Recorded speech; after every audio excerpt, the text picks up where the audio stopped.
What's up? Welcome to Journey in the Self. I'm your host, Sarah. Today, we're going to continue our series on Donald Trump, outsider or establishment. I believe this is part 13. Before we start, I want to make a couple of things clear. One, this is a spiritual show,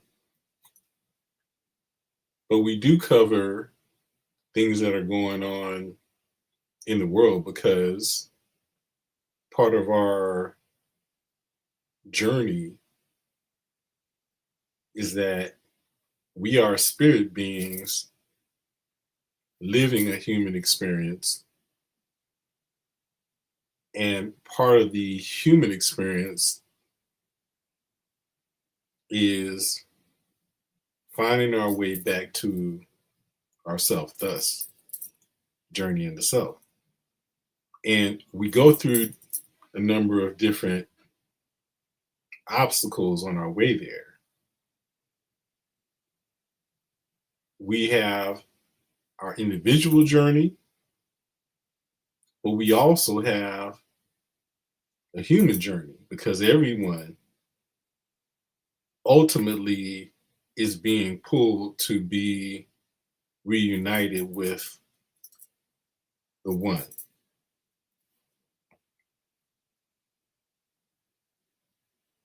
As is above, so is below. So as we go through our individual journeys, there's a parallel in terms of the overall human journey. And so we go through cycles. And so we're in a cycle currently where the dark forces preeminate throughout the world. And this correlates to our individual spiritual journey when we are caught up in the dark illusion of our identification with our physical self, our ego self.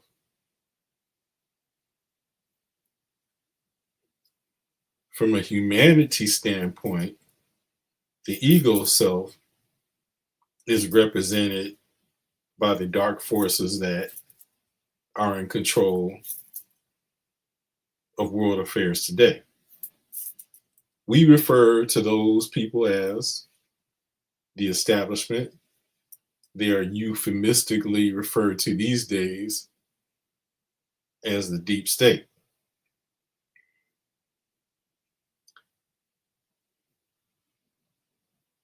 Those forces also work to keep people in darkness to prevent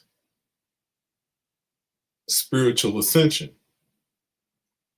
And that's why there's so many things going on to keep us distracted so that we do not ascend spiritually. So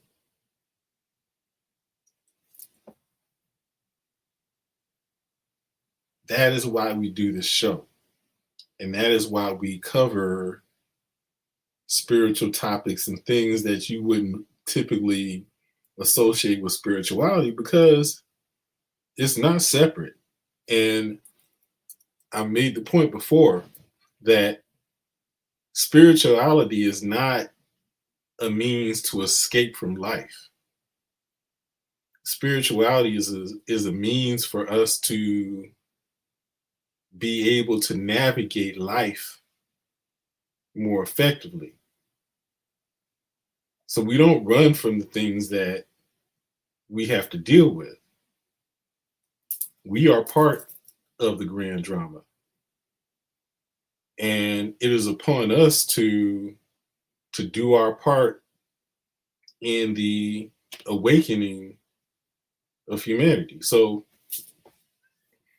we're doing our part on on all fronts. I'm a spiritual teacher, but I'm also one to help to wake us up, not just spiritually, but to really have a deeper understanding of the spiritual warfare that's going on around us to prevent our spiritual ascension. So that's why we're doing that. The other thing that I wanted to make the point of is that though this series has been ostensibly focused on Donald Trump, we're not taking sides because we do not believe that there are sides. The whole political discourse is an illusion. There is no choice, as it were. The right and left wing are both parts of the same bird.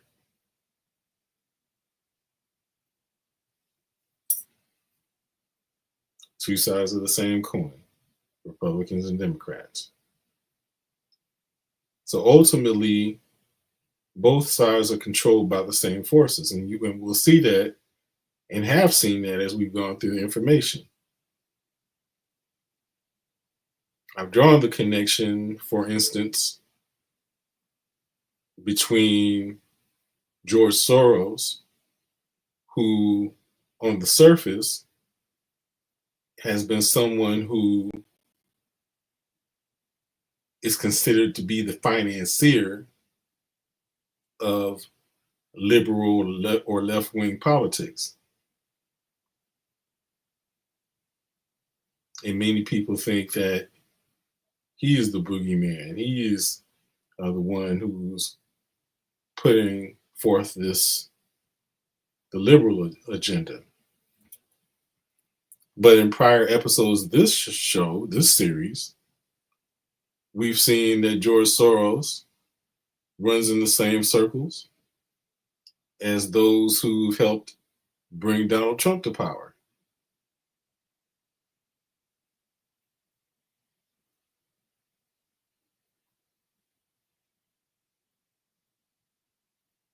We've seen Soros is connected to the Rothschild family and people who not only have helped to bring Donald Trump to power, but also people who are currently in his cabinet. As we continue on in this series, we will bring to light the fact that as we're dealing with Donald Trump's connection to Epstein, for instance, that Epstein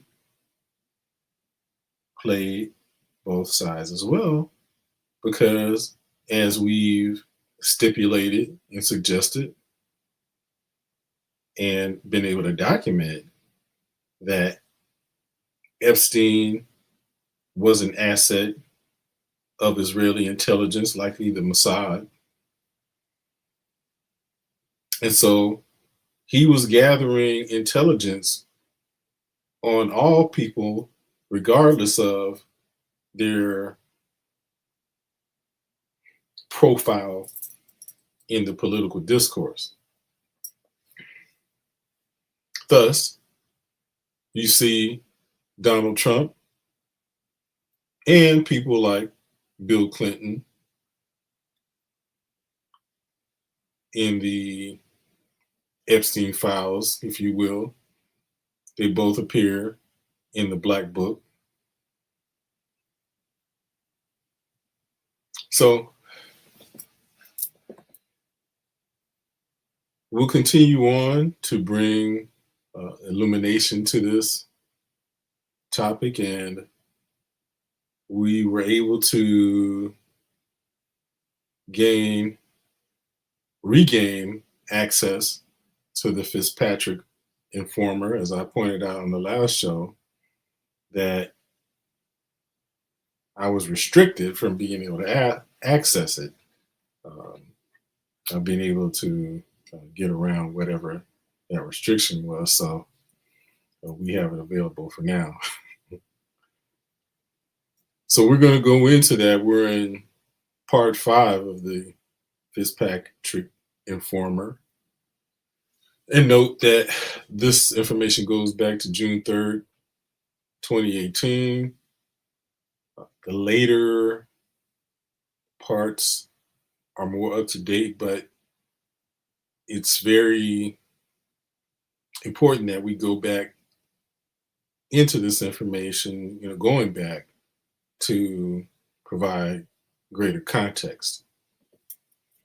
Okay, and then so we also have access to this book, which we'll be getting into at some point as I'm reviewing and trying to highlight the most poignant aspects of the book, but we may have to spend some time into that one. But that one, if we did that we would be spending a long time. But we do have the book One Nation Under Blackmail by what's her name?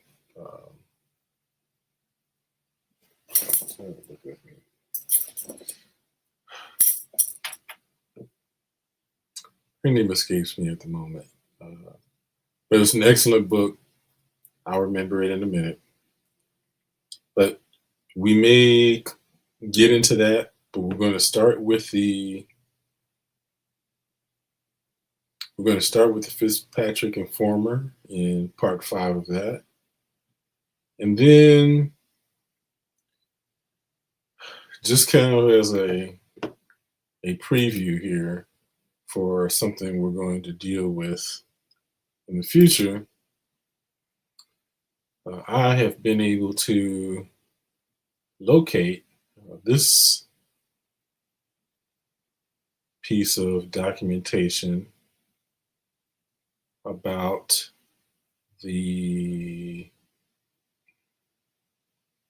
we'll say, the conflict between the Black Panther Party and the US organization, with attention on Ron Karenga's role in that. And we will be doing a show upcoming focus on that because he's back in prominence in the community, and we want to bring to light his past activities. We'll just say that. Okay, so let's go back here to the Fitzpatrick Informer, and we will read this information to the record here. Here you see, and hopefully you can see this well, and maybe to even give it a better profile here. Let's see. Maybe that's even better. Okay, so here we see Trump at an event with broadcaster Mike Wallace, who used to be on CBS.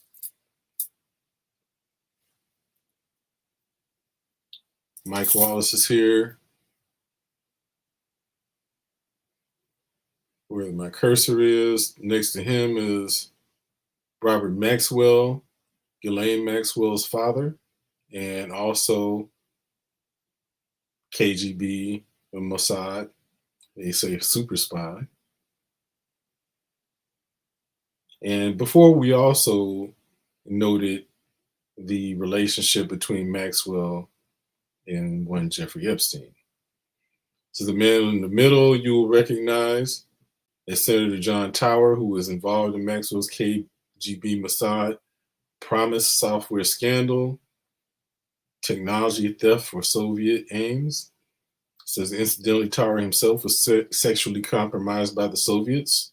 It says this photograph was likely taken at a party on Maxwell's yacht, the Lady Ghislaine, in New York in May 1989. It says it is also likely that Jeffrey Epstein and Ghislaine Maxwell were on board the yacht.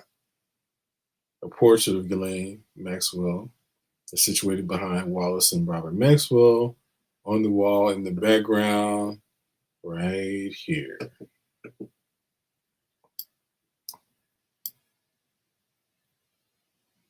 And we have Timothy Fitzpatrick to thank for this excellent article. It says, why and for whom had convicted pedophile Jeffrey Epstein and his alleged procurer girlfriend, Ghislaine Maxwell, bugged the sexual encounters between his elite friends and children and prostitutes? Was it merely for billionaire Epstein's own gain, or was it for someone else? Was Epstein the ringleader, or was it actually his girlfriend? It seems unlikely that the already rich Epstein did it for his own blackmail purposes. It's difficult to find a clear motive.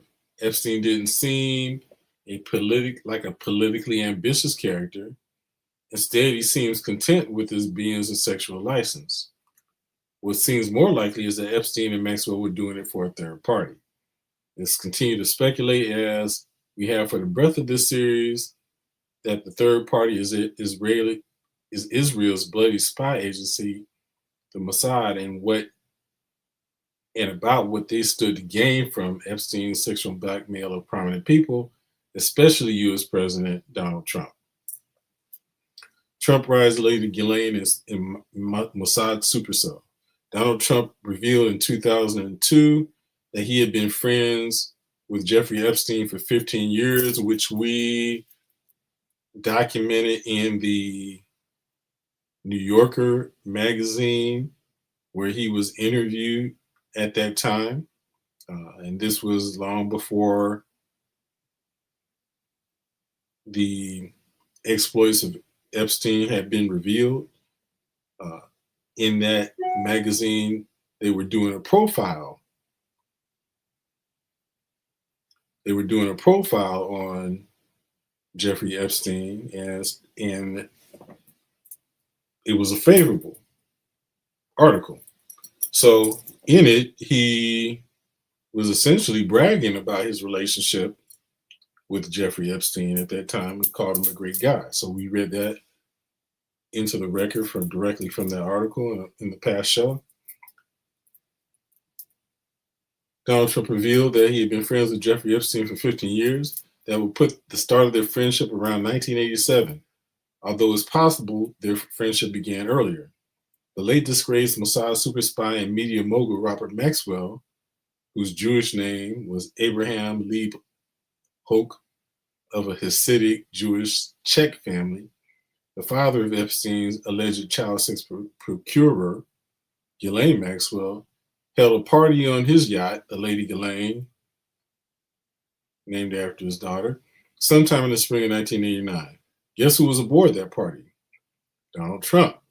Also on board, according to the St. Louis Post-Dispatch, were Ghislaine Maxwell, former U.S. Senator John Tower, who we saw in the picture, of Iran-Contra scandal fame, and other prominents like ex-Navy Secretary John Lehman. Whether Epstein was at the party is anyone's guess, but it's certainly plausible, as Robert Maxwell had extensive dealings with bankers and financiers, including the Rothschilds, his trusted friends. And mind you, we did document the connection between Donald Trump and the Rothschilds. And so now we see that Robert Maxwell had a very close relationship with the Rothschilds. Again, if you are someone who is considered to be an outsider who wants to bring down the establishment or the deep state, you would not be in association with the Rothschilds, who are the leaders of the establishment or so-called deep state. Goldman Sachs and Lehman Brothers were also people that, or firms that Robert Maxwell had extensive dealings with. You remember from the first part of the series, Trump's yacht, Trump Princess, was purchased from Mossad asset and major Iran-Contra player Adnan Khashoggi. Maxwell's $12 million or 12 million pound yacht, Lady Ghislaine, was purchased from one of Khashoggi's brothers.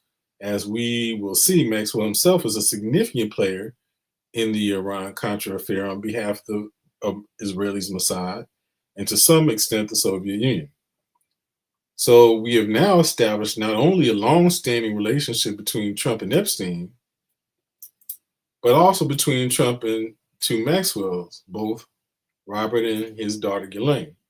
Trump's late father, Fred, personally may have known Robert Maxwell as well, as Fred was involved in major real estate projects that would have interested characters like Maxwell and his money laundering thug pals in the Soviet Union, who laundered much of their dirty money through New York and Florida, two places in which Donald Trump has primary residences. It should be noted as well, and this is from personal knowledge and information that we've gone through before, it should be noted that when Donald Trump was going through bankruptcy and had gone through was about to go through bankruptcy, was also as a result, in the wake of the bankruptcy, having a difficult time being able to secure financing for any of his real estate deals. So not being able to access financing in the United States, he sought and attained financing from Russia, likely from contacts that he made from his association with Robert Maxwell.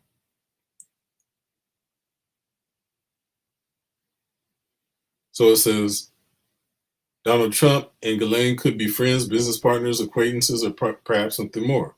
The trio, including Epstein, has been spotted together on multiple occasions, including when Golf magazine writer Michael Corcoran sat with Trump, Ghislaine, and Epstein on Trump's private plane in order to conduct an interview.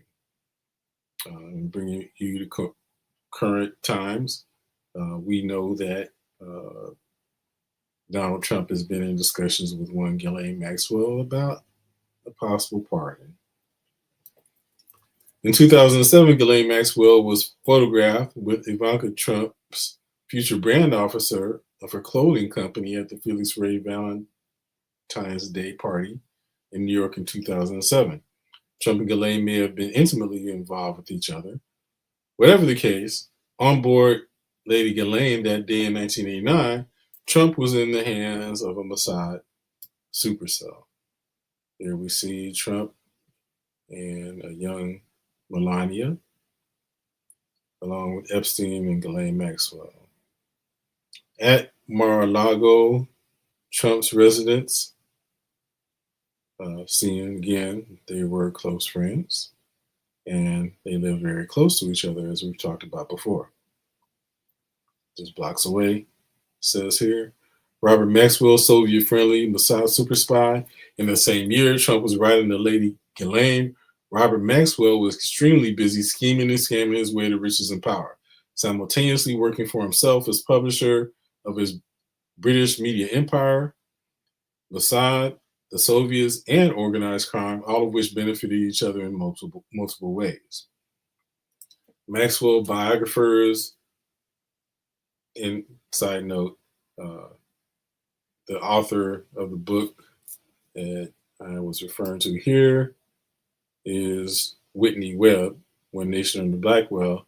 And in her book, she does an exceptional job of drawing the links between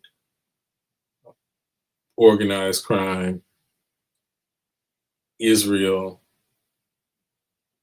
and the intelligence community, as well as significant, prominent financiers throughout the world.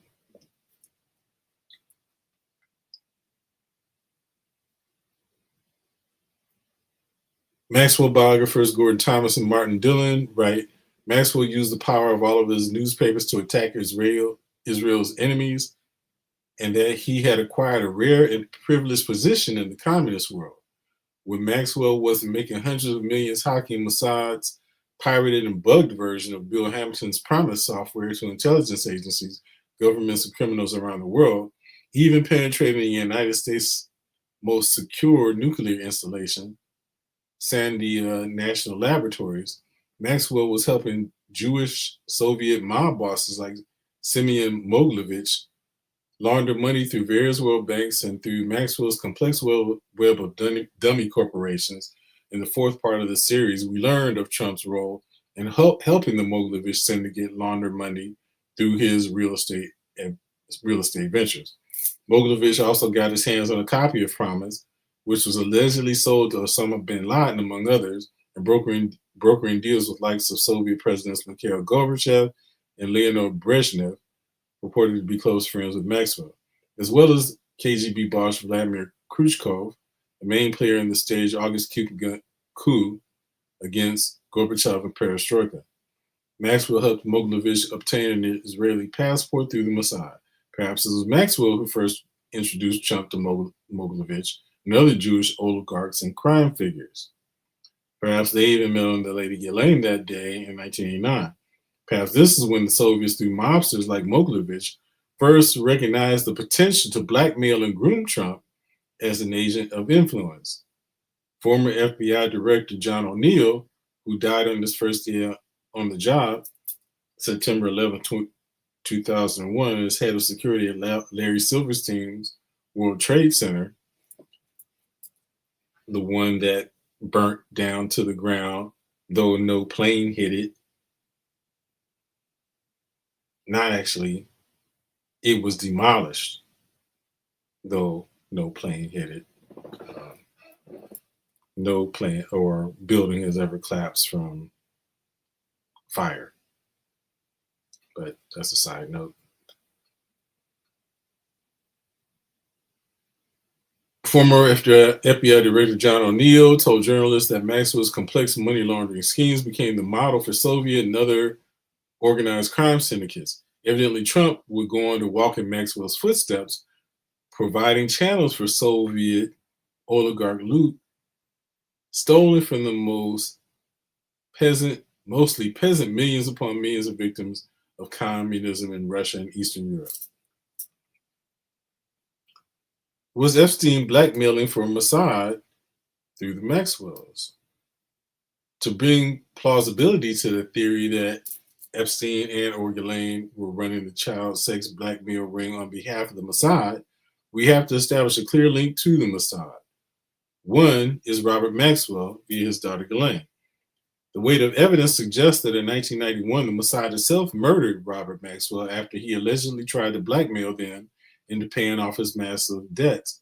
And because of the implications of revelations in the Samson option, Israel's nuclear arsenal and the American foreign policy by journalist Seymour Hersh that same year, that Maxwell had been a secret spy for the Mossad, something that was not publicly known up until that point. Maxwell was apparently assassinated shortly after the publication of Hersh's book, after British Labour MP George Galloway and Robert Alison quoted before the House of Commons a portion of Hersh's book as it pertained to Maxwell and demanded an investigation into Maxwell and his Mossad ties. The Hersh citations, then free to be reported on by the press under parliamentary privilege, found their way into the British media, and the Mossad charade began to unravel. Hersh also revealed that one of Maxwell's Mirror editors, Nick Davies, had helped Maxwell and the Mossad betray former Israeli nuclear technician whistleblower Mordecai Vanu, Mordecai Vanunu rather. Mossad defector Ari Ben Menashe claimed that in 1986, Robert Maxwell alerted the Israeli embassy, the Mossad, that Vanunu had given the Sunday Times a story exposing Israel's nuclear development in Dimona. Vanunu mistakenly thought that he was giving an independent news outlet the story of a decade. Instead, what he got was a Mossad honey trap, which resulted in the Mossad kidnapping Vanunu after being lured to Italy by a woman of the Mossad. Vanunu was then incarcerated for 18 years in Israel. These revelations, along with Maxwell's mountainous debt, his ever-rising complications with money laundering in the Soviet bloc, and his supposed blackmail of the Mossad, appear to have led to his assassination of Lady Ghislaine, November 5th, 1991, just weeks after the Hirsch bombshell. Apparently, the Mossad had enough of the Likudinik Israeli Prime Minister Yitzhak Shamir. Excuse me. Apparently, the Mossad had enough of a man, Likudinik Israeli Prime Minister Yitzhak Shamir once described as having done more for Israel than any other man on the planet. But remember, there's no honor among thieves. Many high-level operatives were murdered in the aftermath of the Iran-Contra affair, the affair itself being used expressly to help Israel arm Iran and Iraq as part of a balkanization scheme, which became known as the Yanon Plan.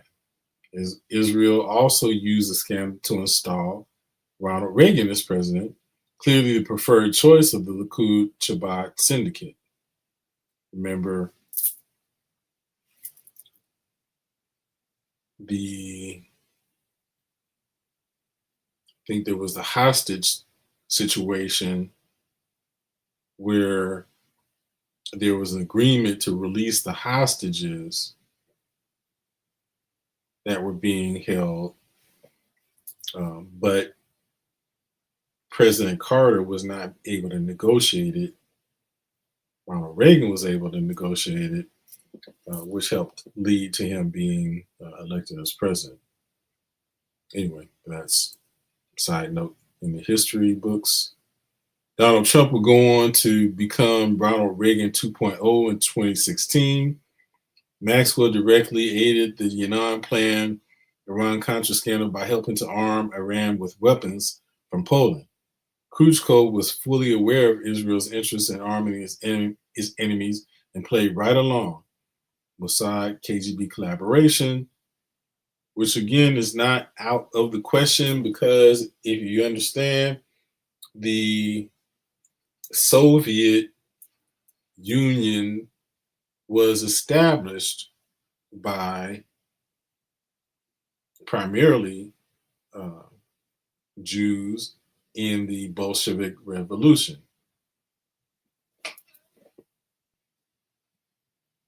So the Iranians get to kill more Iraqis. Then when Tehran is on top, Israel starts to supply Baghdad so as to kill more Iranians. Ghislaine Maxwell went on record stating that her father was murdered, despite the botched investigation that tended towards either a suicide or accident conclusion.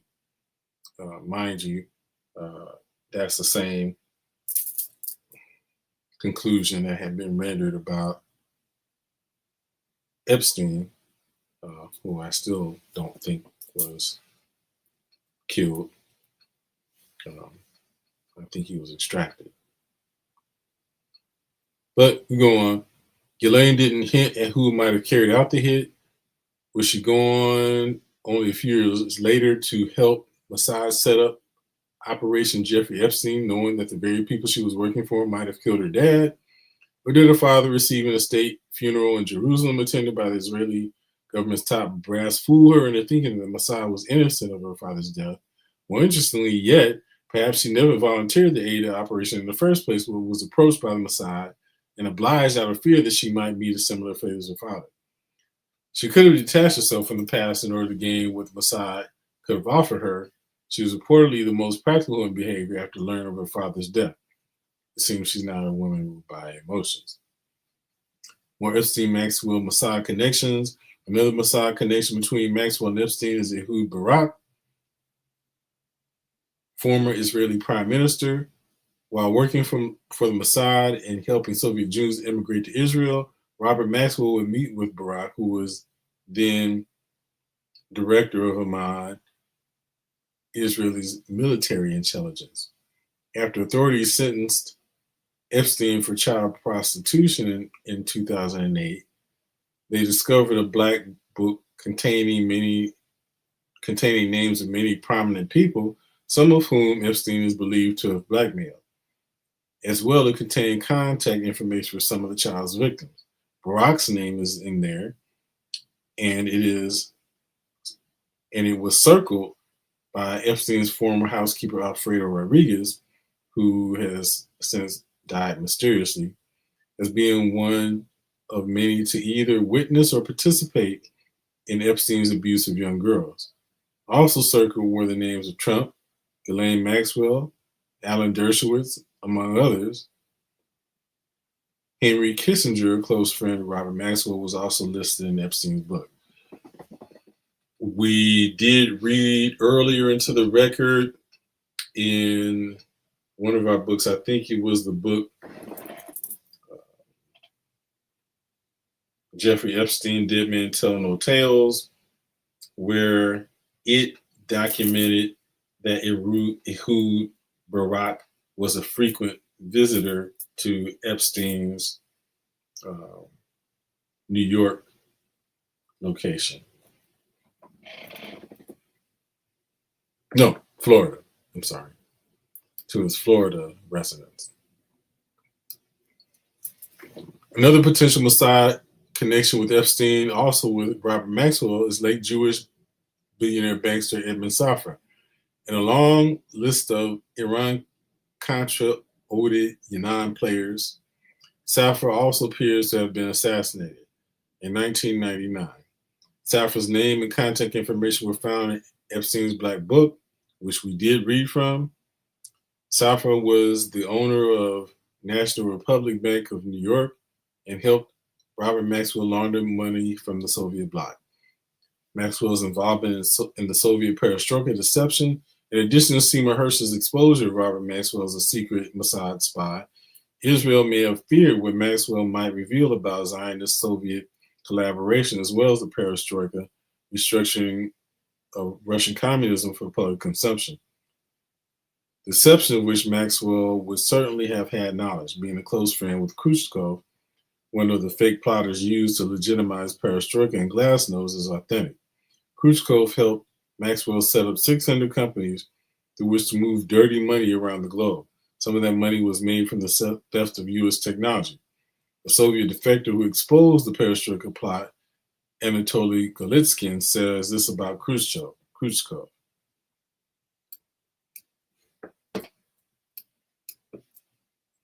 Here.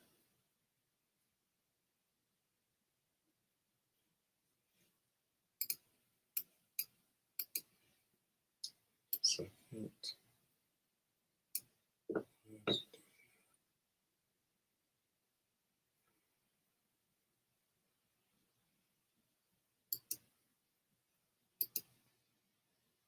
Okay. I'm sorry.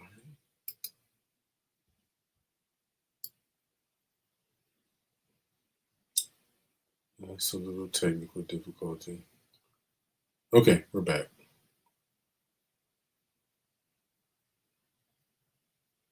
Anatoly Golitsyn says this about Khrushchev.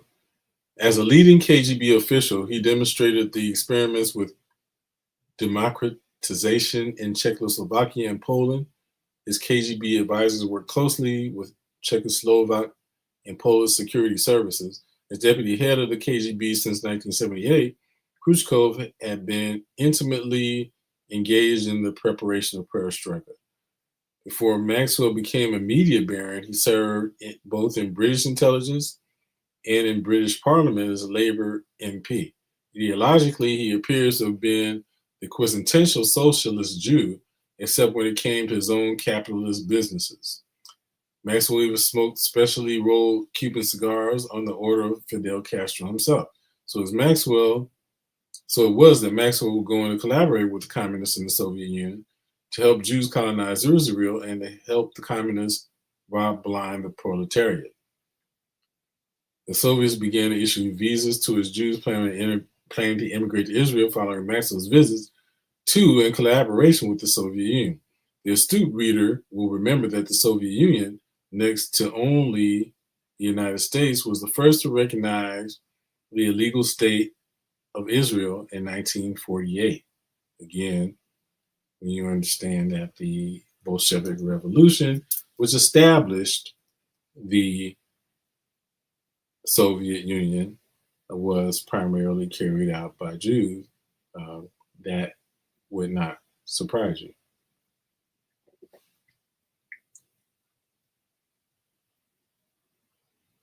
And Zionist Jews, to clarify.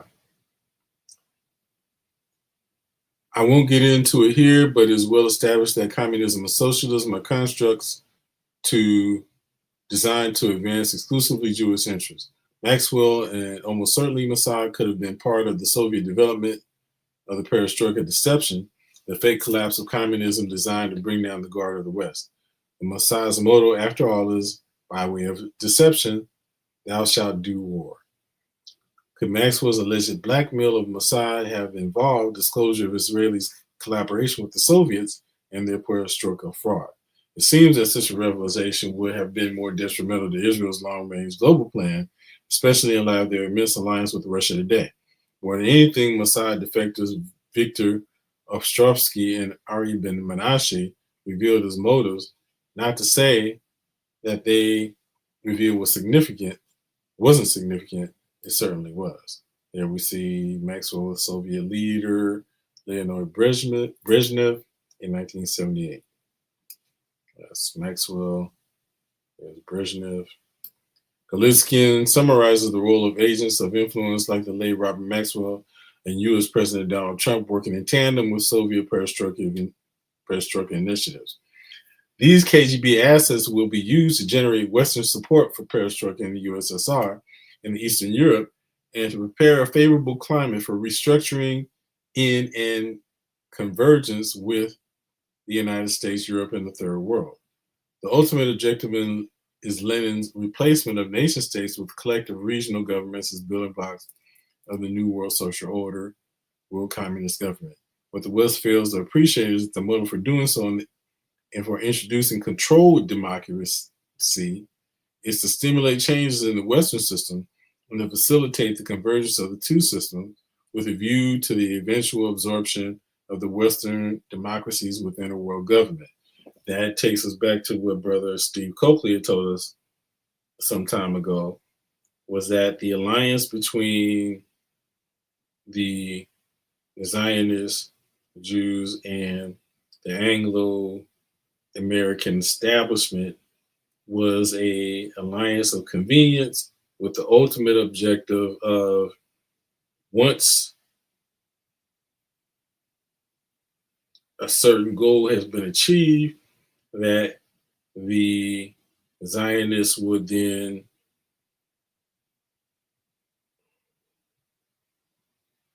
assert themselves as the leaders and essentially take all the power for themselves.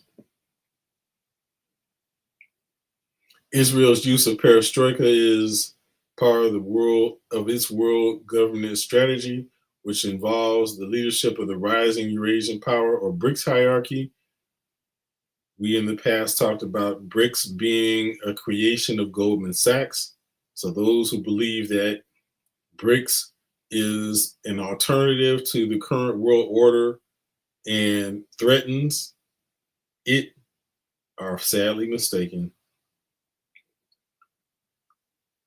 With the self-proclaimed chosen people ruling it all. Okay, so I'll read that again. Israel's use of perestroika is part of its world governance strategy, which involves the leadership of the rising Eurasian power or BRICS hierarchy with the self-proclaimed chosen people ruling it all. The Jews call it Olam Haba, the world to come, the Messianic kingdom on earth with Gentiles as their footstool. No doubt, Maxwell used his vast influence through his media empire not only to portray Israel as a good guy, but to also perpetuate the legitimacy of Gorbachev's perestroika deception. The media, after all, were the Western world's only disseminators of what went on in the Soviet Union. Thomas and Diller revealed Khrushchev as saying Comrade Maxwell is going to be a good friend of this country. Maxwell replied that he would be glad to tell the world how much the Soviet Union was changing. Maxwell will go on to purchase the English-speaking Soviet paper, the Moscow News. The newspaper had been Maxwell's attempt to embrace the liberating policies of Mikhail Gorbachev, both the newspaper as a means to promote perestroika.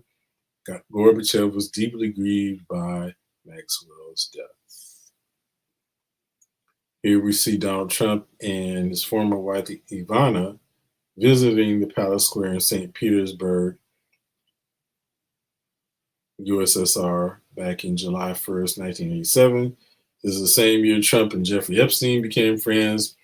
The Steele dossier, we remember that, alleges that St. Petersburg was another city in which Trump was sexually compromised by Russian compromat agents. Did Maxwell pass on sexual blackmail of Trump to the Soviets? If Robert Maxwell even his daughter Ghislaine had blackmail material on Donald Trump, either from Jeffrey Epstein's various compromat clubs or other sources, what are the chances that it was passed on not only to Mossad, but also on to the Soviets? Perhaps the Mossad originally contracted it out to the Soviets and Maxwell joined the fray later, or Soviet blackmail of Trump may have been a backup to Mossad. We may never know. But the highly controversial Christopher Steele dossier tends to collaborate this theory, as well as Golitskin's perestroika deception hypothesis, something both the left and right-wing media completely ignore. Unfortunately, those on the right have been kept from reading the dossier by way of deception. They have been told that it was invented by the Democratic Party, which it doesn't appear to be. The dossier appears to be authentic and is a must-read for truth seekers. The Steele dossier discusses Trump's sexual compromise as taking place in Russia, i.e. Pissgate, which isn't hard to believe. It doesn't say exactly how far back the compromat of Trump extended, but is likely to have gone back many years as Trump has been involved with the Russians for a long time.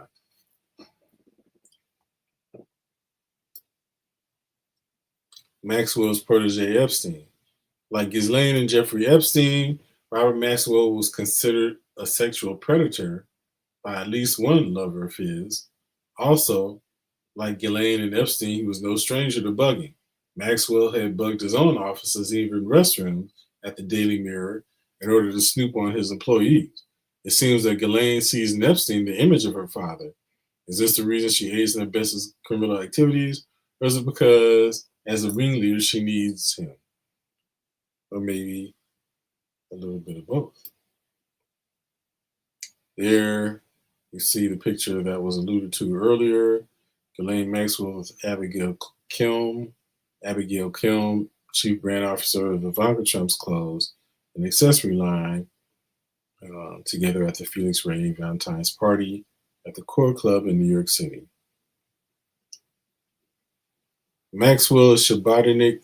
In the previous installments of this series, we learned how Soviet power changed only in name from the Communist Party of the Soviet Union to an organized crime syndicate controlled by the Hasidic Jewish Chabad Lubavitch, with which Donald Trump is deeply entangled. Although Maxwell's upbringing was in a Hasidic Jewish household, there isn't a lot of evidence linking Maxwell to the Chabadniks. In 2015, Chabad headquarters published an article linking Max with Chabadnik Rabbi Yitzhak Izzy Kogan. Emotionally difficult though it was, Izzy nevertheless returned to Russia and put his street smarts to work negotiated with diplomats and private philanthropists to facilitate the dramatic airlift of 226 children from the Chernobyl area to Israel. He reached out to Robert Maxwell and Armand Hammer, who sent their own aircraft to evacuate the children since Russia refused to provide its own carrier. After several tense days during which the children were kept waiting in the Minsk airport with 400 frustrated parents, they finally arrived in Israel to great fanfare.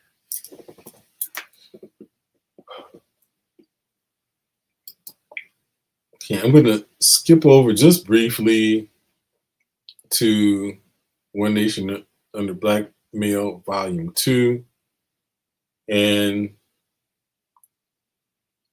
just to give, I guess, equal time. This chapter is chapter 19 in volume 2, The Prince and the President. And here, the president that's being referred to is Bill Clinton, not Donald Trump. Okay, again, illustrating that it is not about politics, it's about control. As discussed in the previous chapter, Epstein and Maxwell, that being Ghislaine Maxwell, recruited, groomed, and trafficked countless women, teens, and girls, often luring them with the promises of glamorous modeling careers or the forms of help. These girls were seemingly divided into tiers, with some being treated as easily exploitable and expendable, and others being treated as more elite and worthy of increased investment.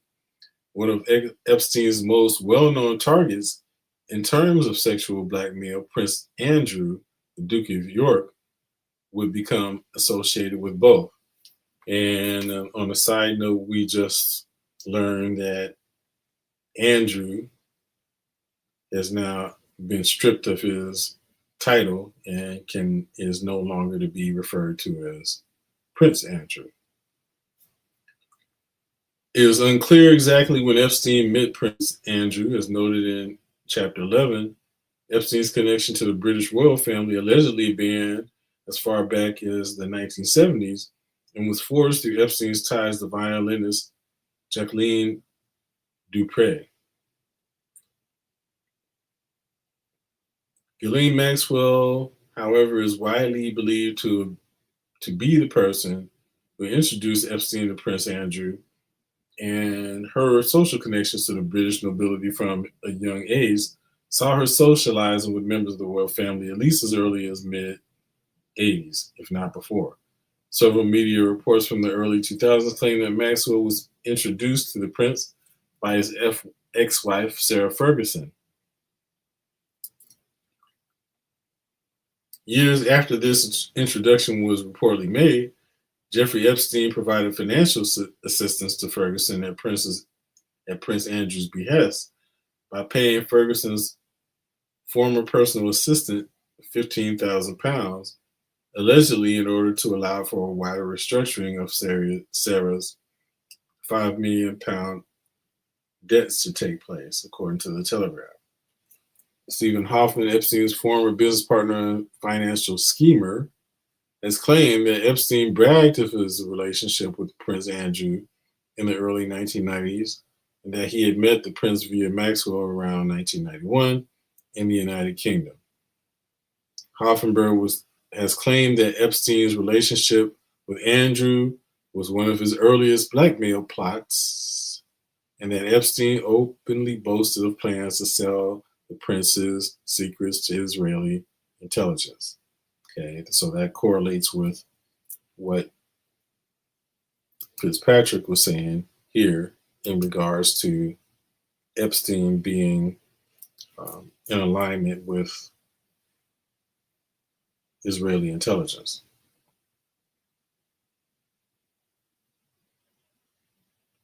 Epstein also reportedly referred to Andrew as a Super Bowl trophy Prince Andrew has since claimed that he didn't meet Epstein until 1999, and just like Trump has sought to downplay the extent of their relationship, emphasis being mine on Trump.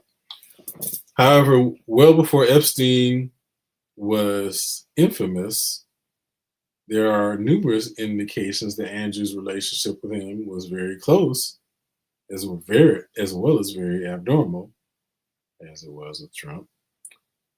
Uh, my emphasis added again. The Epstein Prince Andrew relationship has long been a fascination of the UK press, even before Epstein's notoriety, with numerous articles from the early 2000s detailing the most outrageous aspects of their relationship. Prior to his association with the prince, Epstein had also garnered attention from UK newspapers regarding his association with Ghislaine Maxwell, whose reputation in the UK has long been notorious due to the legacy left by her father, Robert Maxwell. Reports from the UK between 2000 and 2001 on the Epstein Prince Andrew relationship were rather revealing. Perhaps unsurprisingly, many of them were apparently scrubbed from the internet around the time of Epstein's first arrest and subsequent conviction. These reports not only reference Epstein's connection to both U.S. and Israeli intelligence years. These reports not only reference Epstein's connection to both U.S. and Israeli intelligence years before the first investigation into Epstein's exploitation of minors began, but also reveal surprising aspects of Prince Andrew's involvement with Epstein that strongly suggests that the prince partook in illicit sexual activities with minors to a much greater extent than has been previously reported. The public close relationship between Prince Andrew, Ghislaine Maxwell, and Jeffrey Epstein began in February 2000, around the time the prince turned 40 years old. That month, he took a vacation at the Trump-owned Mar-a-Lago Club in Palm Beach with Ghislaine Maxwell and subsequently traveled with her to New York. Andrew in New York reportedly stayed at Epstein's residence. Regarding this New York trip, the Daily Mail reported the following in February 2000.